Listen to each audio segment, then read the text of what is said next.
अस्सलाम वालेकुम नाज़रीन, मेरा नाम साकिब रफ़ीक है और काज़ी इन्वेस्टमेंट्स के यूट्यूब चैनल से आपके सामने लाहौर स्मार्ट सिटी के हवाले से एक अहम नुक्ते के ऊपर वीडियो बनाने के लिए हाजिर हूँ। और जो सवाल है, जो नुक्ता है, जो पॉइंट है वो ये है कि लाहौर स्मार्ट सिटी ही क्यों। बहुत से लोगों का ये कहना है कि लाहौर के अंदर तो बेशुमार प्रोजेक्ट्स हैं जिनके पास एनओसी मौजूद है।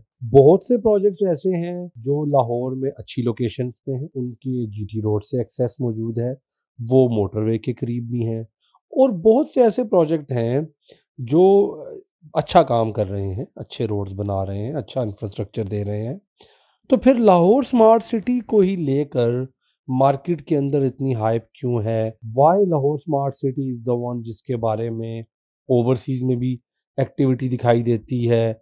और हर तरफ जो है, हम पाकिस्तान में भी देखते हैं कि जब लाहौर स्मार्ट सिटी कोई नई प्रोडक्ट लाता है तो लोग लाइनों में लगकर ऐसे प्लॉट की एप्लीकेशन ले रहे होते हैं जैसे कि उनको यहाँ पर जो प्लॉट है वो पैसे दिए बगैर मिलना है, हालांकि अच्छे खासे पैसों में मिलता है। प्राइसिंग के ऊपर आप लोग जानते हैं, प्राइसिंग बड़ी रीज़नेबल है, एनओसी मौजूद है, डेवलपमेंट हो रही है। और मुख्तलिफ पॉइंट्स हैं जो लोग जब सवाल करते हैं तो ख़ुद ही कंपैरिजन कर देते हैं।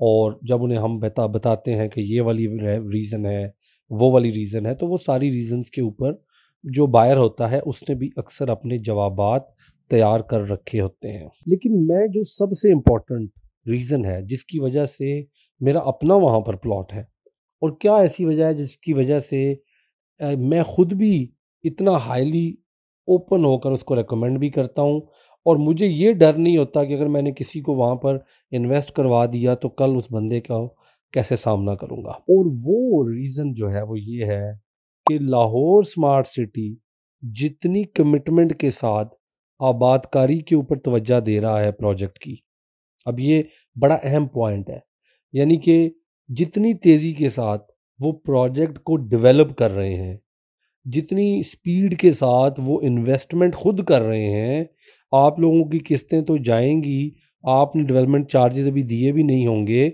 लेकिन उनका जो फोकस है, हबीब रफ़ीक का जो फोकस है, जो प्रोजेक्ट ओनर्स का फोकस है, वो डिलीवरी है। और इस सिलसिले में आप अगर प्रोजेक्ट को देखें, हर 8-10 दिन बाद, 15 दिन बाद जो सेल्स पार्टनर्स हैं अक्सर वहाँ पे विज़िट करते हैं।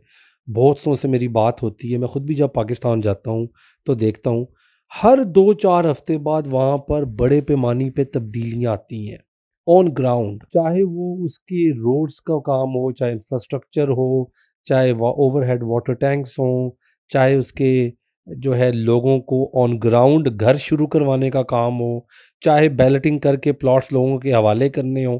यानी आप किसी भी पॉइंट ऑफ व्यू से अगर देखें तो आपको ये नज़र आएगा कि उनका फोकस एक ही है, और वो फोकस है कि इसको आबाद करना है। अब हर डेवलपर यही चाहेगा कि उसका प्रोजेक्ट आबाद हो, लेकिन ऐसी क्या वजह है कि मैं समझता हूँ कि लाहौर स्मार्ट सिटी लाहौर के अंदर कम से कम रिकॉर्ड्स तोड़ेगा फ़ौरन, जल्दी, सबसे पहले, क्विकली आबाद होने में। यानी इतनी तेज़ी से कोई भी और प्रोजेक्ट नहीं होगा जो आबाद होगा लाहौर में, और ये अगले पिछले सारे रिकॉर्ड तोड़ देगा। उसकी वजह क्या है?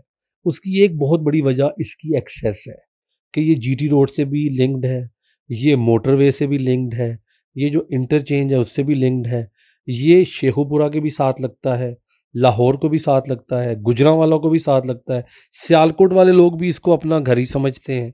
यानी इसकी लोकेशन इस किस्म की है। और उसके बाद जो इनका मसल है डेवलपमेंट का, अक्सर होता ये है पाकिस्तान के अंदर, मेरा बहुत से पाकिस्तान में डेवलपर्स से रब्ता रहता है, डेवलपर्स को सामना करना पड़ता है बहुत सी कंस्ट्रक्शन कंपनीज़ का, डेवलपमेंट कंपनीज़ का, लैंड डेवलपर्स का। एक तो होता है जो प्रोजेक्ट ओनर्स हैं, जो प्रोजेक्ट बना रहे हैं, फिर आगे उन्होंने मुख्तलिफ कंपनीज़ को कॉन्ट्रैक्ट्स देने होते हैं। ये वाले 10 रोड आप बना दो, ये वाला इंफ्रास्ट्रक्चर आप बना दें, ये वाला ब्रिज आप बना दें। यहाँ पर जो बहुत बड़ी ताकत है स्मार्ट सिटी के पास, वो इनका अपना डेवलपमेंट का, कंस्ट्रक्शन का मसल है।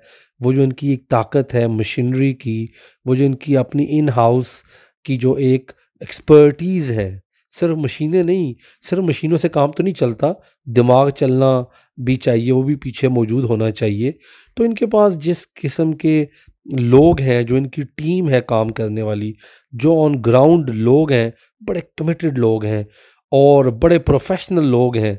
उन्होंने मल्टीनेशनल कंपनीज़ को पूरी दुनिया में मुख्तलिफ ममालिक में प्रोजेक्ट बनाकर दिए हुए हैं और उनके लिए डेवलपमेंट जो है वो कोई बड़ा चैलेंज नहीं है, और ये चीज़ आपको ऑन ग्राउंड जाके बड़े अच्छे तरीके से नज़र आती है।